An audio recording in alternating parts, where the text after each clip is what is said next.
yaitu narasumber kita yang pertama. Jadi saya ingin bertanya ya Bu mengenai program MBG. Jadi pertanyaan yang pertama itu, bagaimana pendapat Ibu tentang adanya program MBG di sekolah ini? Kita sih orang kali kurang setuju ya kalau ada MBG di kantin, karena ya kayak gitu dah kayaknya kayak mengurangi pendapatan kita.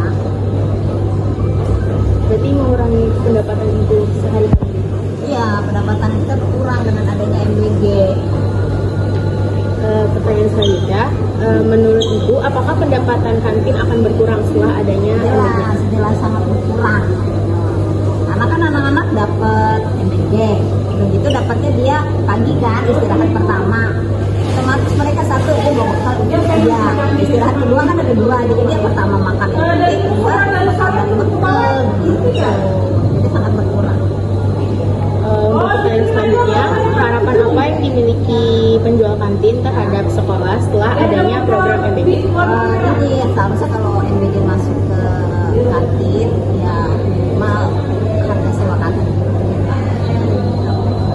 Jadi sih harapan orang-orang kantin ya, bukan harapan saya aja, kami semua orang kantin. Terima kasih Ibu. Ya, Jadi hari ini kita sekarang lagi bersama salah satu dari ibu-ibu penjual di kantin, dan kita akan mewawancara Ibu tentang program MBG di sekolah. Pertanyaan pertama yang akan saya sampaikan adalah, menurut Ibu, apa dampak positif dan negatif MBG bagi penjual kantin? Kalau dampak menurut saya ya, kalau dampak positifnya mungkin kalau teman kantin nggak ada ya, karena saya lihat mah penjualan setelah MBG masuk pasti akan menurun. Dan kalau dampak negatifnya mah banyak. Ya maksudnya namanya program pemerintah kita harus tetap mengikuti, apalagi ini sekolah negeri pasti tidak bisa menolak, harus diambil. Cuman ya harusnya dalam program itu pemerintah tidak memberi langsung ke dapur MBG, tapi diikutsertakan orang kantin. Jadi bagaimanapun juga nantinya orang kantin mendapat positifnya dari program MBG tersebut. Kalau negatifnya banyak, otomatis pasti penjualan menurun, ya kan, konsep juga menurun. Udah gitu setelah kita nego dengan sekolah pun, sekolah tidak mau menego dengan harga kantin untuk diturunkan, tetap harga sebelum MBG masuk. Jadi hitungannya tetap berat bagi kantin karena mereka tetap harus membayar full walaupun program MBG itu masuk. Berarti kalau misalnya dengan MBG, dampak positif yang bakalan terjadi jika kantin diikutsertakan dalam program MBG. Iya, karena kan hitungannya kalau MBG seandainya dibebankan semua kantin, diriung semuanya sama kantin diikutsertakan, itu otomatis bisa menutupi omset penjualan. Atau menu sekarang, ayo kita kerjain rame-rame gitu. Jadi langsung ke kantin, jadi tetap aja kantin tidak merasa dirugikan. Lain kalau ke dapur MBG, otomatis dapur MBG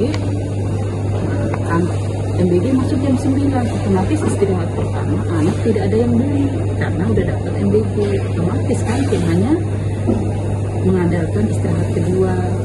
Nah itu otomatis sudah pasti omset menurun. Pertanyaan selanjutnya, jika diberi kesempatan, masukan apa yang ingin Ibu sampaikan mengenai program MBG? Saya rasa kalau untuk Jakarta MBG itu nggak kena. Maksudnya banyak dari makanan yang MBG itu banyak mubazir hitungannya, tidak termakan. Karena apa ya, menu orang Jakarta itu terlalu tinggi, anak-anak bisa memilih mana menu enak, mana enggak. Lain kalau di pelosok pedalaman ya, yang mereka makan sulit gitu ya. Itu sangat membantu MBG itu untuk mereka, gizi-gizi mereka gitu. Itu pun juga gimana dapur MBG itu amanah, jadi tidak mengambil keuntungan besar dari program itu. Kalau mereka tidak amanah, ya sama aja yang diuntungkan itu dapur MBG. Kalau untuk saya rasa mendingan duit itu untuk kesejahteraan rumah tangga lah, per kapita rumah tangga gitu dijatuhkan di situ. Jadi tidak hanya anak murid saja yang bisa makan, keluarga pun bisa makan. Jadi saya pikir itu lebih baik apa namanya di ke per kakak, jadinya tuh per kakak itu jadinya tuh nggak cuma murid doang, udah gitu menurutku tidak mubazir.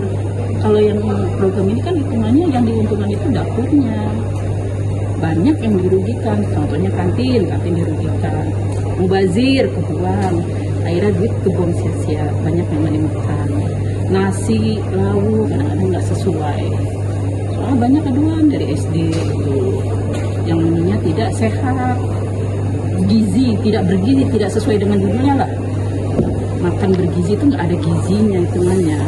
Jadi saya rasa hitungannya membuang itu deh, membuang dana pemerintah berapa triliun gitu, harusnya bisa dilokasikan ke tempat lain. Itu MBG itu merasa dana mubazir, hanya yang diuntungkan dapur-dapurnya saja.